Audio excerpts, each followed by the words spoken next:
اعوذ باللہ من الشیطان الرجیم بسم اللہ الرحمن الرحیم۔ سورہ شعراء کا اکثر و بیشتر حصہ جو ہے انباء و رسل ہی پر مشتمل ہے، سوائے اس کے کہ اور فرق نہیں ہے اس میں کہ اس میں ترتیب مختلف ہے۔ اس میں سب سے پہلے حضرت موسیٰ کا ذکر ہے اور قدر تفصیلاً ہے، اور دوسری بات جو اس میں ممیز کرتی ہے اسے سورہ اعراف سے اور سورہ ہود سے، وہ یہ ہے کہ اس میں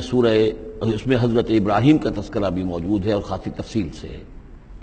لیکن اس کے بعد پھر ترتیب کے ساتھ حضرت نوح علیہ السلام اور پھر ہود اور صالح اور لوط اور شعیب، ان کا تذکرہ جو ہے پھر اسی ترتیب کے ساتھ ہوگا۔ آخر میں ایک بڑا طویل رکوع ہے